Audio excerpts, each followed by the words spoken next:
Kalau di Jogja itu uh, saling mendukung saya kira kalau senior sama junior atau iya, yang baru itu gitu. saling menguatkan sebenarnya Mas. Mhm. Tapi dengan cara Yang khas. yang ya gitu. Ada yang kejam, ada mungkin yang nggak kuat kejamnya itu mungkin Mental. mental. Tapi memang kejam Jogja itu Mas. Gimana kejamannya misalnya kalau Mas Bro bisa ceritakan kayak apa kejamnya?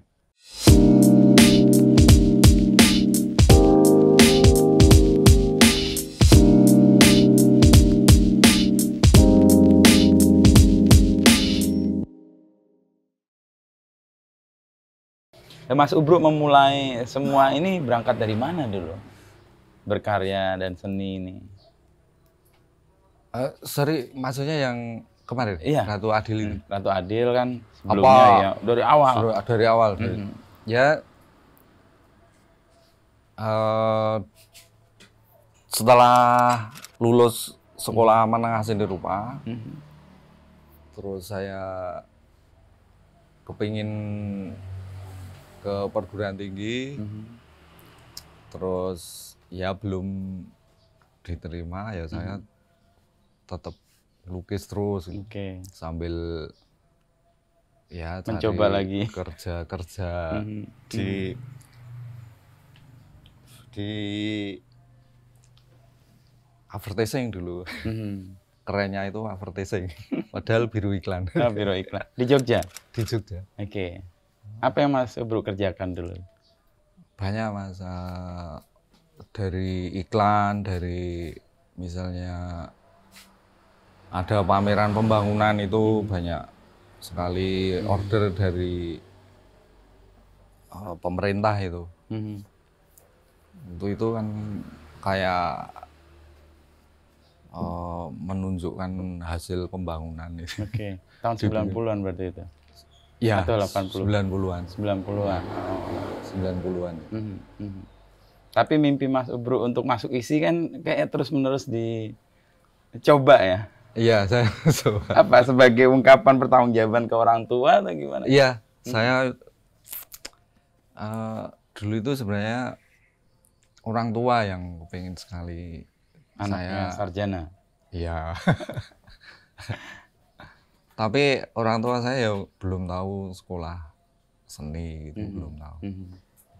Tahunya ya yang mungkin yang umum. Tapi akhirnya semua dicoba dan pada akhirnya masuk dan nggak lulus tapi ya. Masuk aja cuma sebentar.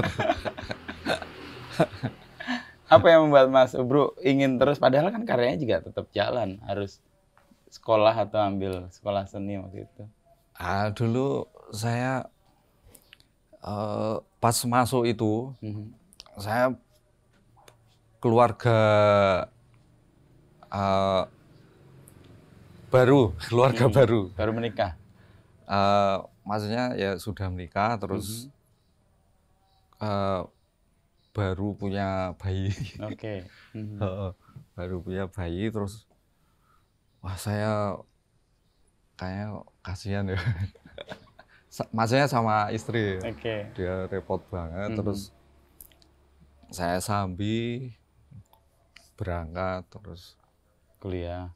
Iya, terus lukis, terus pas itu juga nyiapkan pameran dulu tuh, nyiapkan pameran tunggal. Jadi wah kok kayaknya repot banget. Sebenarnya nggak saya tinggal Mas, tapi kuliahnya lama-lama lupa. Karena keasikan dengan aktivitas yang lain. Iya, keasikan ini udah ada pameran di sana, di sana. Iya. Terus sampai Mas Ubro kemudian menemukan koran sebagai apa ya, ekspresi ya, dan kemudian itu kayak identitas yang nempel di Mas Ubro ya. Iya. Itu gimana prosesnya dulu Mas? Kalau saya proses melukis yang stylenya koran itu awalnya saya sering melukis, ya skate, terus maksudnya langsung gitu loh. Di pasar, waktu itu kebetulan saya nyeket terus sama melukis di pasar Beringharjo. Pasar Bering. Beringharjo. Itu pas ini Mas, pas Pak Harto lengser itu. Oh, 98. Mau bulan lengser, Mei. Mau lengser ya. Itu kan banyak demo-demo dulu. Nah, saya ya nyari-nyari objek gitu. Nah, saya masuk pasar, di situ melihat ibu-ibu buruh gendong itu. Ya. Buruh gendong itu pas istirahat dia duduk termenung itu. Saya ngelihat dari raut mata itu. Beliau itu sebenarnya udah pinter, udah mengenai situasi, terus waktu itu pemerintahan waktu itu ya. Jadi dia itu kayaknya ibu itu paham situasi. Tapi mau curhat itu mau ke siapa itu. Saya menangkapnya kayak gitu. Terus saya foto, terus saya sampai di rumah dilukis. Terus saya lukis realis itu, Mas. Ya, saya lukis realis. Terus bajunya itu saya koran itu. Headline-nya itu seolah-olah curhatan ibu-ibu itu awalnya itu. Iya. Terus headline-nya itu Mas Ubruk ngumpulin dari koran-koran. Iya. Berarti baca koran cukup banyak Mas Ubruk. Tabloid, koran. Apalagi dulu tabloid itu nggak sensor itu loh. Nggak ada takutnya itu. Iya, pas. Iya, Soeharto mau lengser itu ya. Nah, itu saya ngambil dari situ headline-nya. Terus ada temen yang suka seni itu loh. Ya itu tertarik, terus akhirnya ya saya lanjut terus itu. Yang style koran itu. Ya. Sampai pada satu titik di mana Mas Ubruk dikenali secara luas di situ, kan waktu itu di Philip Morris ya. Ya. Kemudian dikenal dan publiknya luas. Itu titik balik bukan buat Mas Ubruk? Mungkin ya. Itu saya jadi lebih intens melukisnya. Jadi pas waktu itu kan saya masih di advertising gitu, Mas. Yang tadi ya, agensi tadi. Ya, jadi lebih percaya diri untuk maksudnya melukis secara intens gitu. Dulu kan saya ngelukisnya misalnya pagi gini berangkat ke biro iklan itu, terus sorenya pulang baru ngelukis. Nah, setelah itu lama-lama saya kurangi yang di advertising itu.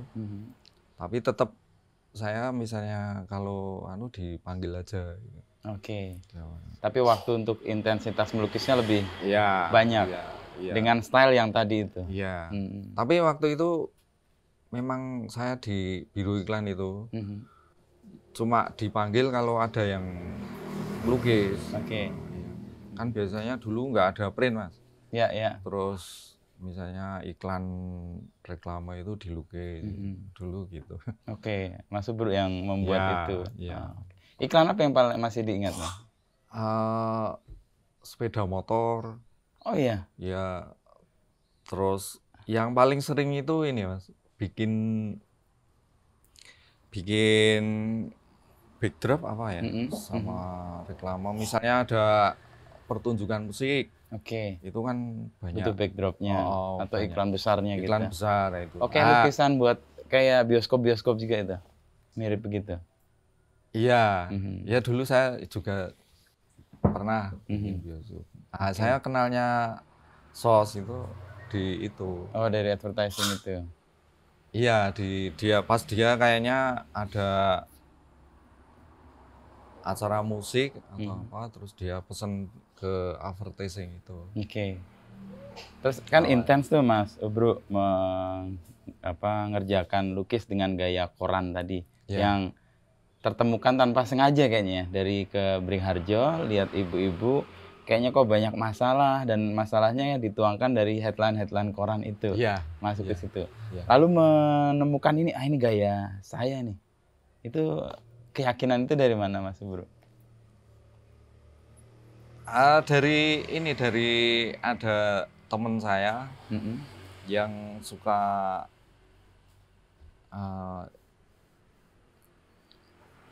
suka lukisan itu loh.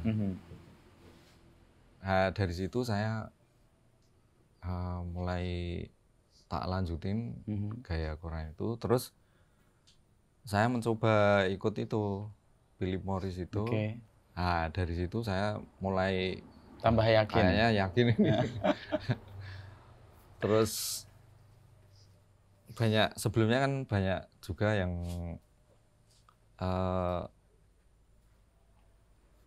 kolega ya Mas. Kolega itu tahu kok ini kayak koran, terus dia juga senang. Terus dia membawain misalnya dia dari mana ngirim koran. Oh, oke. Untuk ini apa? Untuk referensi ya. Ya, biar maksudnya koran yang dari luar Mas. Kan dari luar. Biar nggak monoton. Dari mana? Negara mana? Ya dari Cina, dari Eropa itu yang koran luar gitu. Apa yang berubah setelah Mas Ubruk dikenal gitu ya dengan gaya korannya itu, terutama setelah Philip Morris itu? Yang berubah ya nggak, menurut saya biasa Mas. Mungkin banyak tawaran pameran itu. Oh, setelah itu. Iya, banyak. Mungkin itu ya yang berubah. Banyak. Jadi pas saya mulai itu terus banyak tawaran pameran, ya grup, ya ada yang pameran tunggal. Ya, itu yang berubah. Yang terasa gitu ya. Yang terasa itu. Terus agensi atau advertisingnya agak dikendorin lagi? Kebetulan itu pas itu juga ini Mas, ada mulai masuk print. Oh, digital. Mulai masuk digital itu. Terus ya agak kurang. Oh, kebutuhan untuk gambar tadi agak berkurang. Mulai itu jadi ruang yang lebih luas dong buat Mas Ubruk menekuni secara intens seni yang digelutinya tadi.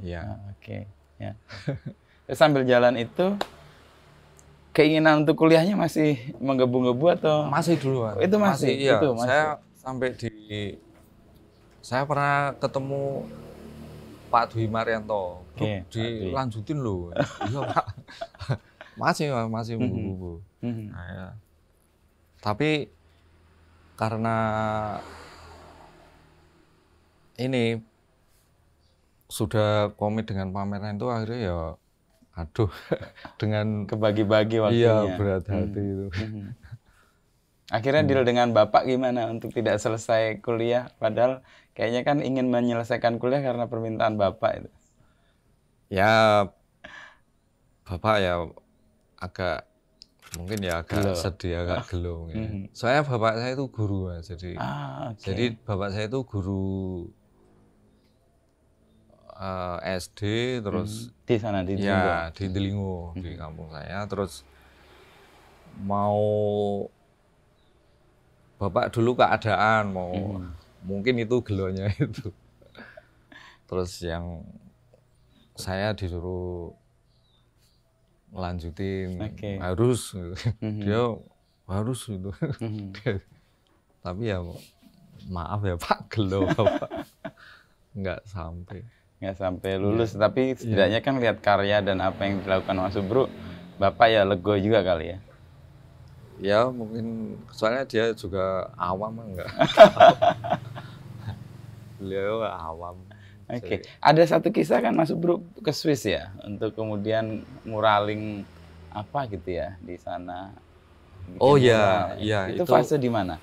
Fase setelah di agensi atau di antara itu? Di antara itu. Di antara itu. Jadi itu tahun 93 itu. 93 sampai? 93. Maksudnya kenalnya. Kenalnya orang yang dari Swiss itu. Iya, yang dari. Terus saya ke sana itu 95. Oke. Sampai 2001. Oke. Pulang pergi. Oke. Ya di antaranya itu Mas, yang kuliahnya sampai keteteran.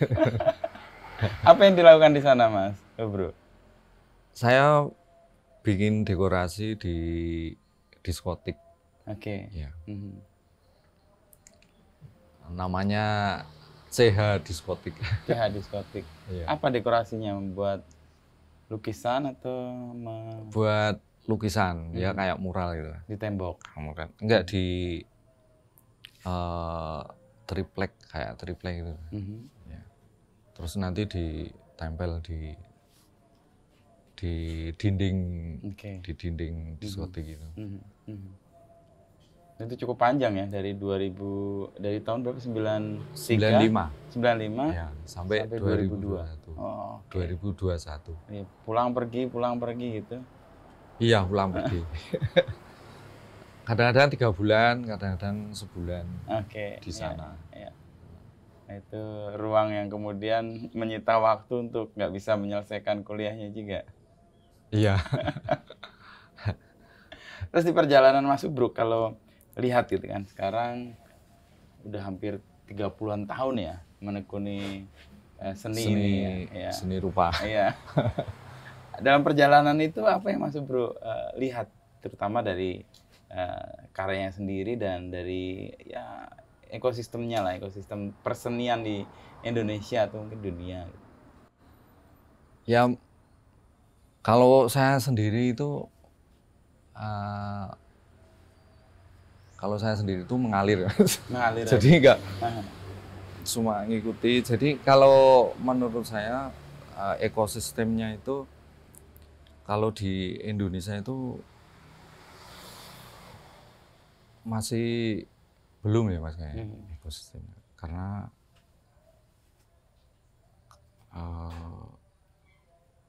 apa ya?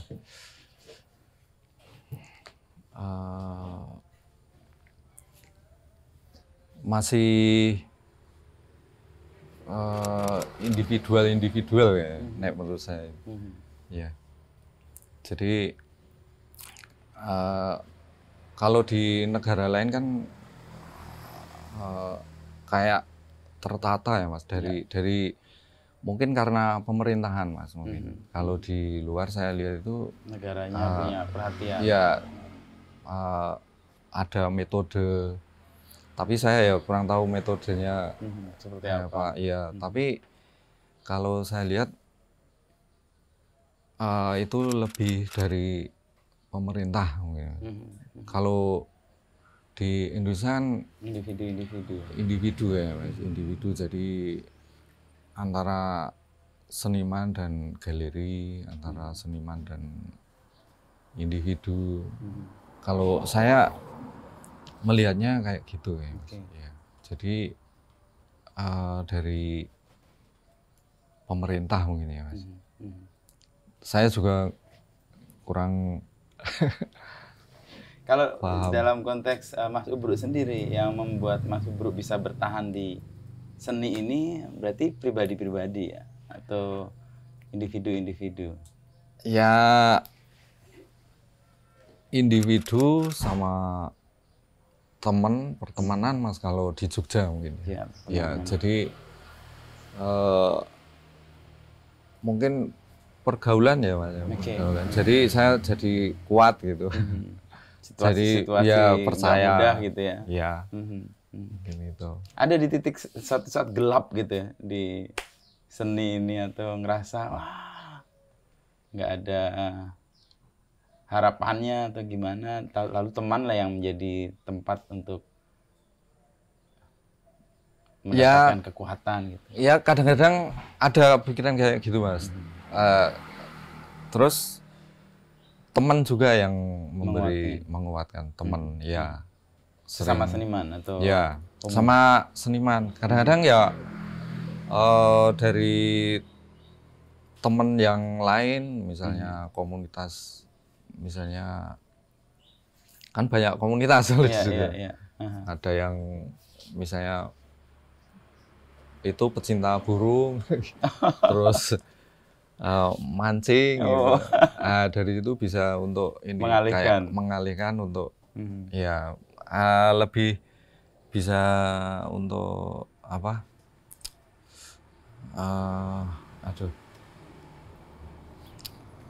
Jadi pokoknya jadi inspirasi semangat lagi itu loh. Refreshing tapi sekaligus inspirasi. Senang apa, mancing atau piara burung Mas Subro? Dulu saya senang mancing. Di? Ya di dekat-dekat Mas, yang penting. Ya. Nah, itu untuk refreshing sekaligus nemu inspirasi baru gitu ya, atau keluar dari kejenuhan gitu ya. Lebih. Tapi ya sebentar itu Mas. Terus lebih ke ini Mas, ke teman. Ya kan itu Mas yang kalau di seni rupa menurut saya loh, itu obatnya itu saya kira teman ngumpul itu Mas. Ya, jadi nanti di ngobrol sama itu bully-bulian, cekakakan. Nah, nanti dari itu pulang itu udah fresh ya, bisa berkarya lagi. Bisa, ya mungkin bisa orek-orek lagi. Ya. Biasanya itu Mas, menurut saya. Ya. Dan di Jogja itu sangat kental ya, sangat banyak ya, titik-titik untuk bisa berkumpul. Apa tadi, nyek-nyekan itu ya, bully-bulian. Yang paling seneng itu Mas. Nyek-nyekan, bully-bulian itu. Itu nanti malam kayaknya juga kejadian tuh. Nanti malam bully-bulian. Tapi dalam posisi untuk kemudian itu kan relasi yang cair ya, antar generasi bahkan ya. Nah, bisa sampai ketemu itu gimana itu menguatkan satu sama lain, nggak ada jeda, nggak ada sekat itu. Ya kalau di Jogja itu saling mendukung saya kira kalau senior sama junior atau yang baru itu gitu. Saling menguatkan sebenarnya Mas. Tapi dengan cara yang khas, yang ya gitu. Ada yang kejam, ada mungkin yang nggak kuat kejamnya itu mungkin mental. Tapi memang kejam Jogja itu Mas. Gimana kejamannya misalnya kalau Mas Bro bisa ceritakan kayak apa kejamnya? Kejam tapi halus, mungkin apa ya, wah karyanya bagus gitu. Ya itu kan kejam, itu pujian. Ya itu tafsiran Mas. Ditafsir sendiri gitu ya.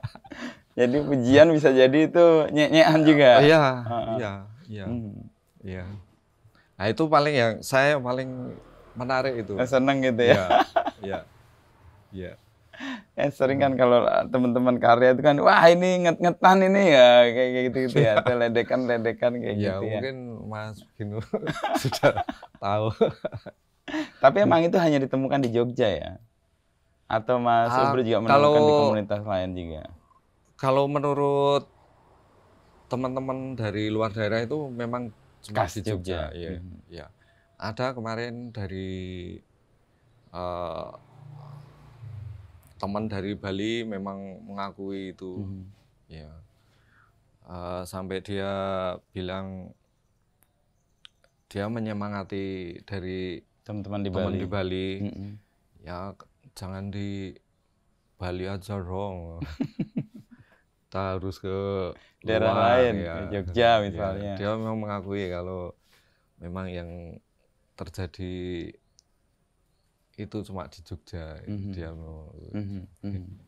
Oke, balik ke yang karya tadi, Mas Ubruk kan menemukan koran sebagai apa ya, identitas ya, yang kemudian mudah banget dikenali. Ini Mas Ubruk nih.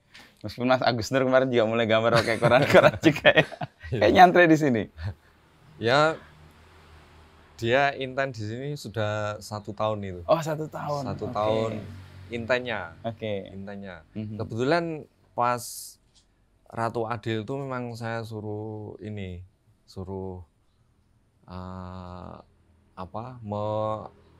anu saya itu loh, Mas. Men-challenge. Saya ya mengawal lah. Oh, mengawal. Mengawal. Oke. Oh, berarti sering ke Mbak Ibu Kelly juga, Mas Agus? Iya, misalnya saya di sana. Ke Ohana. Ya. Itu jadi memang saya suruh ngawal Agus Nur. Biar nanti ilustrasi buku Romo sukses. Kalau saya ide-ide saya sendiri mungkin nggak ini ya, Mas, mungkin terbatas ya. Iya, saya karena saya oh, di challenge Mas Agus itu. Ya, biar nanti bunyi lah kalau Oke. Ya. Ya, nah, pilihan kan lihat Ibu kayak tadi yang di Beringharjo. Ya. Lalu memilihkan headline yang cocok untuk figur atau sosok Ibu itu, Mas Ubruknya mencari di tabloid atau di koran itu by apa, dengan cara apa menemukannya? Ya saya baca di ini, Mas, di koran atau koran, di tabloid. Di tabloid. Yang cocok, yang pas diambil langsung. Iya, kadang-kadang saya imajinasi juga, nggak harus. Oh, nggak harus plek-ketiplek yang ada di koran. Iya, imajinasi. Terus, oh mungkin ibu ini curhat ini, ya saya karang-karang sedikit. Iya. Dan itu biasanya sesuai dengan realitas yang ada di masyarakat atau imajinasi Mas Ubruk aja? Sesuai di realita di masyarakat. Iya. Waktu itu kan ini pas rame-ramenya demo turun tabloid, tabloid vulgar itu kan masyarakat banyak yang ini, Mas, membaca itu nggak di maksudnya ditelan mentah-mentah itu, Mas. Seolah-olah berita itu benar semua. Apalagi iklan itu. Dia langsung terima ditelan gitu mentah-mentah, aja. nggak diolah dari itu dulu. Terus saya imajinasi membuat headline-nya itu. Ya. Kan pilihannya kan nggak hanya sosok orang ya, akhirnya juga hewan atau hal-hal yang lain juga dipakai Mas Ubruk kan untuk mengekspresikan itu. Ya, nggak semua objek manusia, ada objek lain juga. Terus kemudian transform ke yang Ratu Adil yang sama sekali nggak ada korannya, hampir semua karya yang besar-besar itu kan nggak ada korannya. Itu fase Mas Ubruk menemukan gaya baru atau gimana? Sebenarnya enggak, Mas. Itu dulu saya kan pelukis realis. Awalnya, sebelum realis. ketemu koran tadi. Iya. Jadi saya melukis langsung. Kalau sekarang on spot. On spot, ya. Ya. Saya melukis realis dulu. Terus untuk Ratu Adil ini saya nggak kayak gaya baru itu enggak.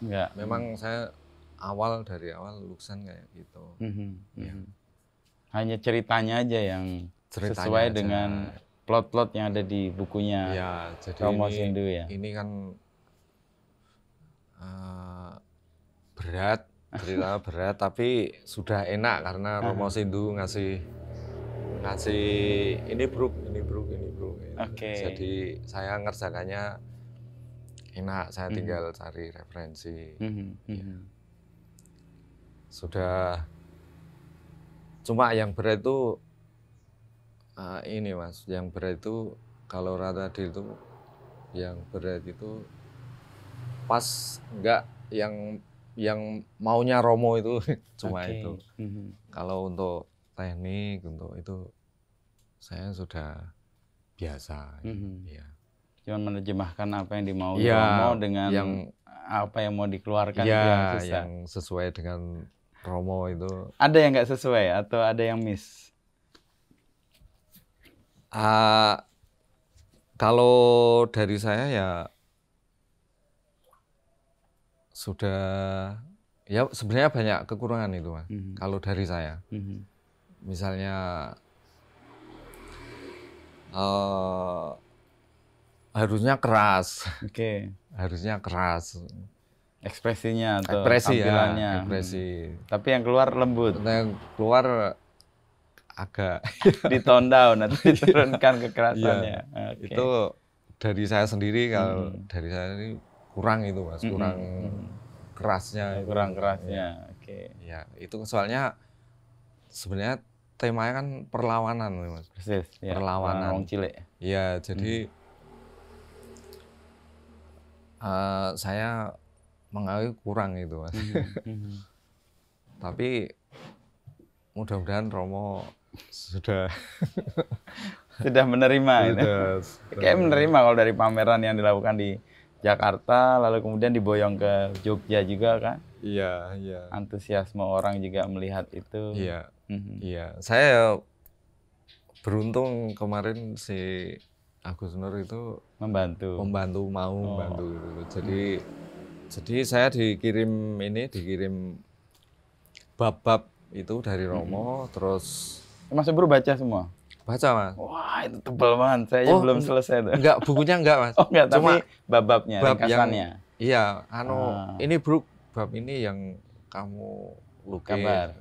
Terus paling 4 halaman itu. Saya print itu ada yang 3 halaman, ada yang 4. Nah, itu saya baca. Tapi ya cuma baca aja nggak memahami Mas.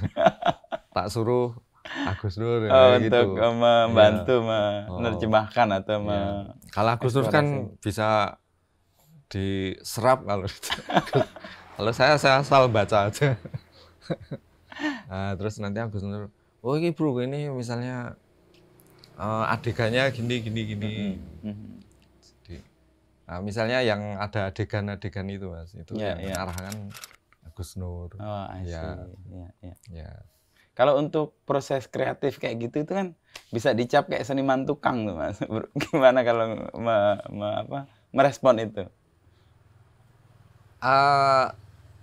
Itu memang benar Mas, bisa dicap tukang. Tapi saya diberi bebasan sama Romo, pokoknya sesuai bro, sesuai gaya kamu. Ya, jadi pokoknya sesukamu, nanti gimana sesukamu. Terus ya saya seneng, terus biar nggak harus gini. Ya, jadi meskipun ada arahan, tapi keleluasaan tetap diberikan ke Mas Ubruk untuk merespon itu semua gitu ya. Jadi dua pihak ya? Dua pihak. Ya. Nggak melulu perintah atau nggak melulu permintaan, tapi Mas Ubruk juga merespon. Meskipun ada jembatan itu Mas Agus Nur tadi itu ya. Jadi karya beberapa orang sebenarnya itu ya, sebagai sebuah karya gitu ya. Kan ide, gagasan, lalu diterjemahkan, lalu Mas Ubruk memvisualkan. Bisa dibilang 3 orang ya. Romo, Agus Nur sama Mas Ubruk. Ya. Tapi Agus Nur wanti-wanti, ini bro, nanti misalnya kamu dipamerkan itu bisa lepas dari buku ini, bisa lepas dari buku ini. Itu Agus Nur idenya kayak gitu. Tapi ya saya nggak tahu, pokoknya saya yang penting ngerjain ilustrasi. Tapi saya paham maksudnya Agus Nur itu murni karya saya gitu loh. Misalnya tiba-tiba dipamerkan nggak judul Ratu Adil gitu loh. Masih bisa berdiri Masih sendiri bisa ya? berdiri sendiri. Oke. Agus Nur maunya gitu. Oke, jadi dia bisa lepas dari konteks bukunya sebagai karya tersendiri ya? Iya. Oke. Selalu mewanti-wanti gitu si Agus Nur. Wah, ya bagus kamu. Ada gunanya lah memberikan arahan ya Iya. untuk melepaskan karya dari disertasi itu kan Romo yang dibuat 32 tahun yang lalu gitu ya. 30 tahun yang lalu ya. 30 tahun tertunda. Nah, yang perjalanan Mas Ubruk sebagai seniman ini kan nggak selalu linear dan nggak selalu menyenangkan kan. Ada titik-titik nggak di mana aduh nih berkesenian menyebalkan juga, menyedihkan juga, kadang-kadang nggak bisa jadikan pegangan dan sebagainya. Ada perjalanan itu? Ada Mas, ada, memang ada. Tapi saya optimis saja. Ya, fase kapan itu ada situasi tidak menyenangkan atau tidak nggak percaya gitu dengan semua ini?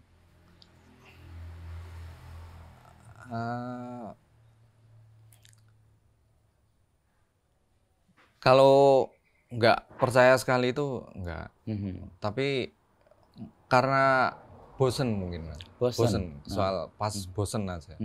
Ya, pas bosen aja. Kapan tuh fase bosen paling menyebalkan itu? Misalnya melukis nggak jadi-jadi itu. Oke. Ya, melukis nggak jadi-jadi. Apa kan teknik udah jago sebenarnya? Apa yang membuat itu nggak jadi-jadi? Gitu? Kan gini Mas, kalau ya maaf, pelukis kan ini pengen gini terus Mas. Soal teknik, soal ide itu pengen mencari terus gitu. Ya, pengen tumbuh terus ya, berkembang terus. Ya, itu yang selalu yang selalu jadi ini kayak hambatan apa ya? Ya. Terus itu kan lama Mas, misalnya mau ide terus lama itu. Maksudnya biar kepegang kuncinya itu loh. Itu kan lama. Nah, itu yang kadang-kadang membosankan itu, bosan kadang-kadang. Apa yang kemudian Mas Ubruk lakukan ketika kebosanan itu datang dan situasi itu kan kayak stuck gitu kan? Iya. Apa yang Mas Ubruk lakukan dan kemudian bisa balik lagi? Ya tetap berusaha Mas, berusaha intent melukis aja. Tapi apa aja, mungkin dengan gaya yang lain atau ketemu hal yang baru gitu. Baru terus kadang-kadang saya ngerjakan nggak melukis aja, mungkin bikin instalasi. Atau malah mancing tadi. Mancing gitu. Ya. Tapi kebanyakan ke ini Mas, ke ngobrol sama teman gitu. Balik lagi gitu. Ya. Iya, kembali ke komunitas. Iya. Nyek-nyekan lagi. Itu refreshing. Iya. Oke. Nggak harus di ini Mas, nggak harus di komunitas seni rupa juga, di komunitas lain. Teman-teman yang lain gitu ya. Mungkin tempat saya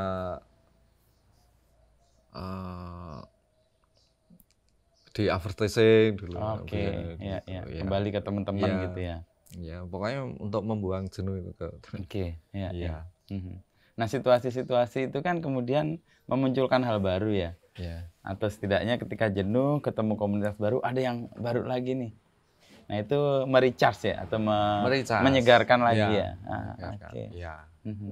Ya, itu jadi fresh lagi, terus bisa bekerja ini, ya bisa melukis lagi. Ya. Sampai di titik mana Mas Ubruk yakin bahwa jalan berkesenian itu jalan hidup saya nih?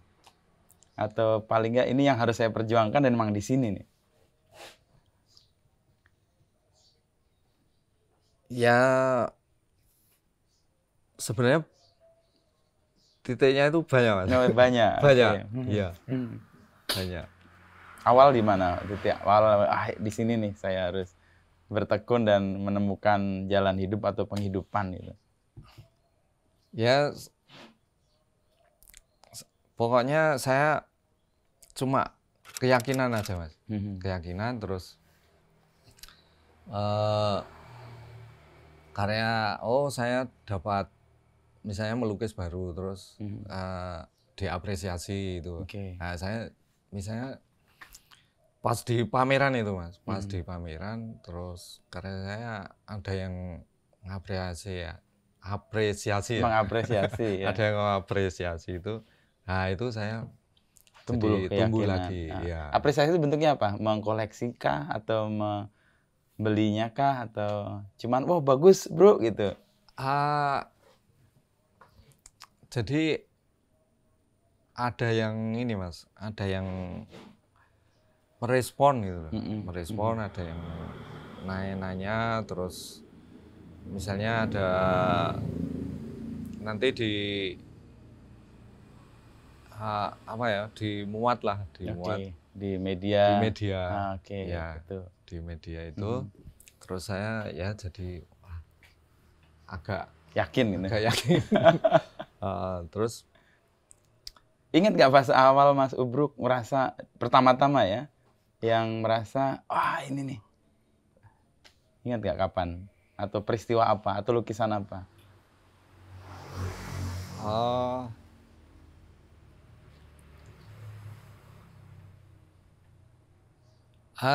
Dulu ada yang saya ingat itu,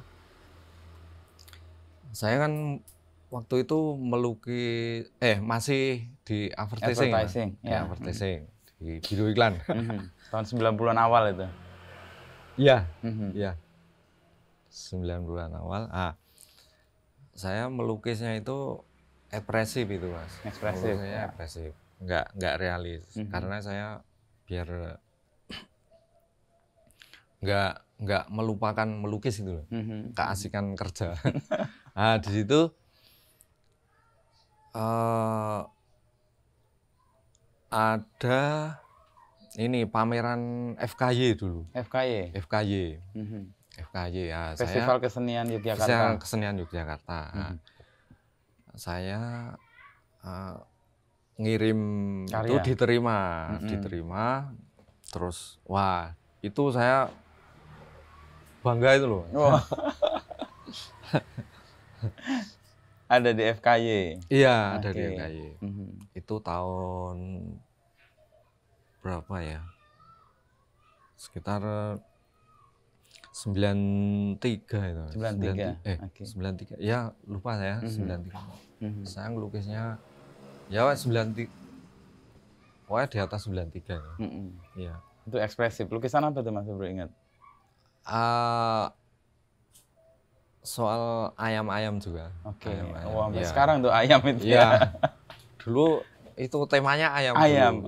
Kan yang remeh-remeh itu di sekitar itu. Rumah ada ayam di gambar. Jadi kalau sebelum ke itu kerja itu saya melukis itu cepat-cepat sketch gitu. Ya, terus pulang diselesaikan. Juga, ya. Soalnya itu ekspresi cepat itu lukisnya. Waktu itu diterima di FKY itu itu kayak iya nih masuk gitu ya. Itu terus setelah itu diterima FKY itu banyak yang nanya, yang minat gitu loh. Wah, tambah yakin. Minatnya dalam bentuk apa? Mau mengkoleksi? Ya dibeli. Dibeli. Banyak. Dulu pas boom itu. Iya. Ternyata menghasilkan juga. Gitu. Menghasilkan. Nah, terus FKY pertama. Ya, tapi saya juga mungkin nggak puas ya, Mas. Soalnya saya kan realis kalau realis. Itu ekspresif aja. Nggak ekspresif. Iya. Jadi kayaknya nggak puas itu. Lukisnya ya kalau materi itu cukup lah ya. Cukup. Tapi kepuasan batinnya beda. Iya. Nah, terus saya ngelukis realis lagi. Lukis realis. Iya, lukis realis. Nah, titik di mana realis itu kemudian diterima dan jadi pijakan Mas Ubruk ngerasa, di sini titiknya. Kayak FKY tadi kan ekspresif tuh. Iya. Nah, realis di mana? Di fase apa? Pas ya style koran itu. Koran itu. Ya. Apresiasi paling besar di Philip Morris itu atau sebelumnya? Yang paling besar ya Philip Morris itu. Tapi sebelumnya sudah, Mas. Sebelumnya yang ini yang teman saya yang dia itu sering membantu pelukis senior yang sudah top gitu.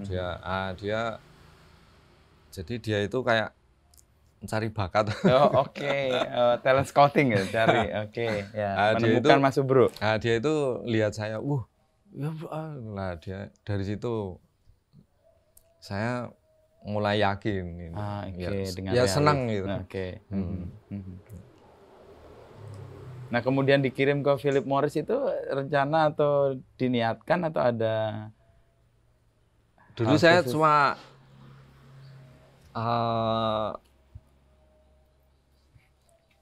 pernah ikut awalnya itu. Saya baca di Kompas dulu. Kan dulu mau di Kompas. Terus saya ikut.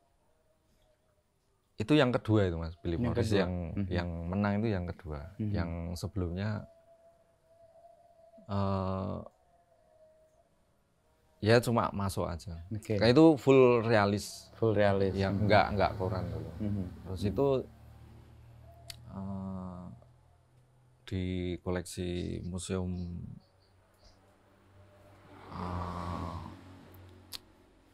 Pak Agung Rai di Bali itu. Di Bali. Ya. Soalnya dulu yang awal itu dipamerkan di sana. Di Bali. Di Bali. Lalu dikoleksi di sana. Terus dikoleksi itu. Itu yang style realis, murni realis. Ya, terus yang kedua itu yang koran ini. Terus penasaran itu, Mas. Terus udah tak coba lah.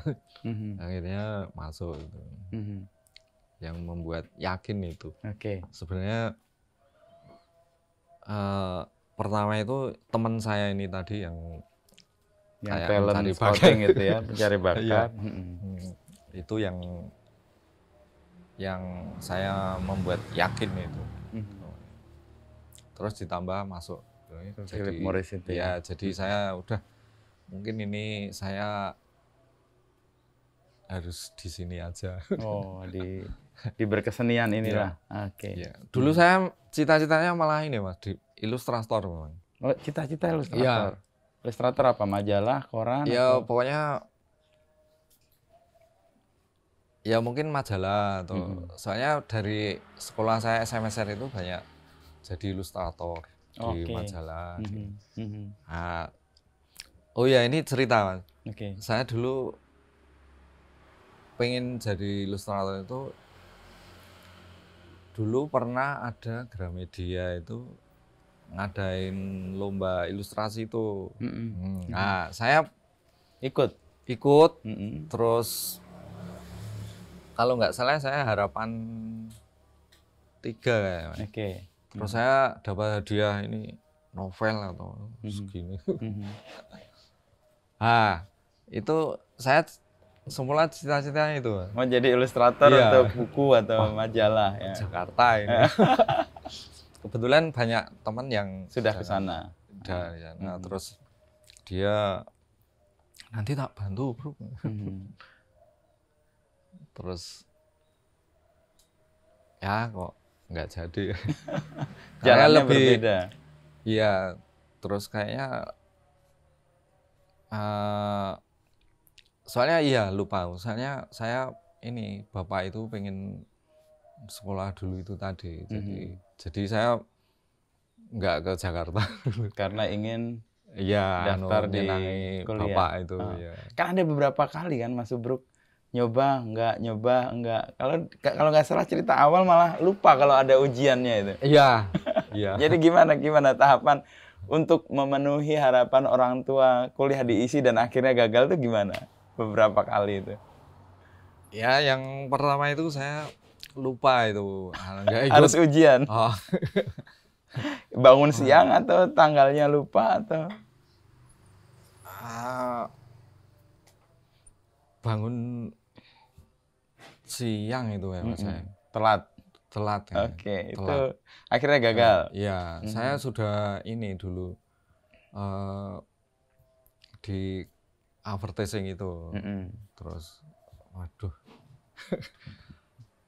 Jadi gagal. Gagal karena lupa atau itu. kelewatan tanggal Iya, ujiannya. iya. Oke, itu yang pertama. Yang Iya, kedua? terus yang kedua itu nggak diterima. Nggak diterima. Jurusannya apa ngambilnya? Saya lukis terus. Oh, lukis terus. Lukis Oke. terus, iya. Itu tahun kedua nggak diterima. Iya, nggak diterima. Terus ketiga itu enggak. Terus yang keempat itu saya ngambil patung. Kenapa patung? Biar diterima. Pokoknya diterima diisi. Iya, Oke. langsung diterima. Dan diterima. Diterima. Tapi nggak selesai. Nggak selesai. Nah, kan proses untuk kemudian mendapatkan pendidikan itu satu hal, tapi untuk berkarya kan hal lain. Yeah. Sebenarnya sejauh apa sih pendidikan itu bisa membantu atau memperkaya cara Mas Ubruk berkesenian? Ya, kalau pendidikan, kalau menurut saya lebih penting ya. Penting? Iya, penting. Meskipun nggak lulus? Penting tapi nggak lulus? Iya, tapi harus lulus. Oke. Itu penting masalahnya. Ya, pokoknya terutama ini Mas, pergaulan ya. Pergaulan ya. Pergaulan. Ya. Kalau misalnya prakteknya kan, kalau ya itu kan melakukan terus ya. Menurut saya pergaulannya itu penting. Ya. Jadi bisa, kuliah itu lebih untuk pergaulan ya. Sama ya. Ya ilmu pasti ya. Ilmu pasti. Ilmu didapat. Ya. Tapi kalau di Jogja kan menyenangkannya pergaulannya nggak berhenti di kampus kan? Ya. Jadi komunitas-komunitas tadi itu tiap saat berarti kayak kuliah juga sebenarnya. Nah, itu yang mahal. Itu yang mahal. Itu yang mahal. Iya. Yang nggak terasa. Dan nggak terasa. Tapi mahal itu. Itu mahal ya. Mahal. Itu kayak kampus informal lah ya. Betul. Iya, karena di ruang disitulah ketemu dengan banyak orang. Iya, jadi itu memang harus, meskipun kita nggak, setelah keluar dari kampus memang harus ke sana. Itu lebih mahal menurut saya. Mahal. Ya. Dan Mas Ubruk terbentuk dari situ sebenarnya. Ya. Karena relasi dengan orang-orang di luar kampus itu ya. Menurut saya pikiran saya dari situ karena teman-teman. Karena teman-teman. Ya. Kuliah hal tertentu, praktek menggambar hal tertentu, komunitas itu hal tertentu juga. Tiga kekuatan itu ya. Ya. Kalau praktek mungkin dari kita, Mas. Dari diri. Ya. Kalau yang lain memang harus inisiatif ya. Ya, berkomunitas, kita harus masuk. Harus aktif. Harus aktif ke sana. Nah, sekarang seni itu kan lagi tinggi nih, Mas. Anak-anak juga yang muda sekarang masuk ke jurusan seni itu kan kayak jadi kegairahan baru gitu ya. Nah, Mas Ubruk melihat ini gimana? Oh, kalau itu saya dari dulu itu ini, Mas. Terus terang saya ya mengagumi, terus mencuri-curi, mengintip apa yang anak-anak baru sedang lakukan. Jadi dia lebih fresh, Mas. Dia lebih fresh. Ide-idenya, terus lebih powernya lebih dapat, lebih berani gitu. Jadi dari dulu saya lebih mengagumi mereka, Mas, daripada saya ngelihat yang senior udah apa ya, all master ya, senior lah. Senior. Saya lebih melihat yang muda. Jadi dia bisa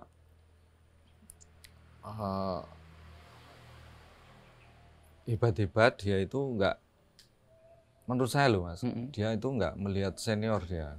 Oke, berani keluar dari Dia berani pakem-pakem. keluar ya. Jadi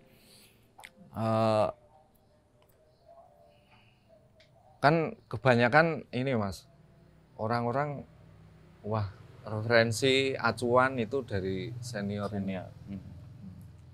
Nah, tapi ini anak-anak muda itu dia itu mencari jalan baru. Iya, dia itu harusnya yang untuk pegangan ini, dia itu berani pegangan yang ya, lain. jadi dia itu hebat-hebat Mas. Saya lihat itu dari dulu saya memang lebih ini yang ke anak-anak muda ya. Ya. Dapat freshness-nya, kesegarannya iya, gitu. Iya. Jadi Mas Ubru sendiri nggak merasa apa istilahnya melihat yang muda-muda itu canggung itu enggak? Enggak Mas, malah dari iya, mereka. Iya. Kalau misalnya saya disodori buku All Master mungkin buku suruh lihat, kan mungkin kita larut ya terus terus ngikuti yang teknik gitu. Jadi kayak imitasi aja gitu kan, ngikutin. Terus saya wah anak-anak muda kok berani bisa gitu. Iya berani bisa liar gitu. Saya mengagumi dari situ. Dalam tanda petik mencuri keliaran mereka itu ya. Iya. Oke. Iya. Dan itu yang membuat terus bisa berkembang juga kan ya? Iya dari sendiri. Mungkin. Jadi nggak stuck di satu titik gitu ya? Iya. Oke. Iya. Dan kegairahannya kan sekarang luar biasa kan? Sekolah seni itu sekarang luar biasa, minatnya banyak banget. Luar biasa. Orang pada masuk ke situ. Iya. Luar biasa Mas. Untuk anak-anak muda ini. Dan ekosistemnya sekarang udah mulai terbentuk. Sekarang sudah. Ya. Sudah ya. Iya. Menurut saya mulai ekosistemnya mulai. Apresiasi juga mulai tumbuh ya. Iya. Mungkin tadi metode itu tadi. Tapi aku nggak tahu apa ya metodenya itu. Enggak, maksudnya misalnya seniman-seniman luar itu loh. Seniman luar itu saya kira itu cuma metode. Metode. Sekarang juga sudah mulai muncul metode itu di Indonesia ya. Metodenya itu nggak tahu saya. Mungkin dari pemerintah. Ya, kayak misalnya kalau pelukis dari Cina misalnya Yu Minjun yang tawa itu. Nah itu kan ya saya pernah itu karena ya mungkin sistem dari sana dari pemerintahannya mungkin, berarti perlu untuk yang level itu berarti metode ya. Mungkin loh saya kurang. Tapi dari pergulatan ini mungkin terakhir nih Mas Ubru. Pergulatan Mas Ubru ini kan juga 30-an tahun ya menggeluti seni rupa dan berkesenian gitu. Apa yang menurut Mas Ubru perlu dicatat gitu dalam perkembangan seni di Indonesia terutama di Yogyakarta ini? Wah, apa ya yang kalau saya sendiri aja ya Mas. Iya. Kalau pertama tadi ya ekosistem tadi. Tadi. Terus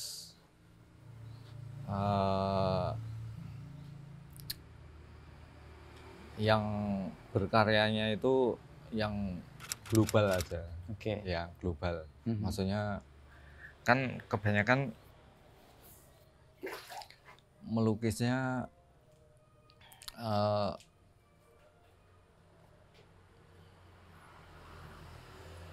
apa ya maksudnya itu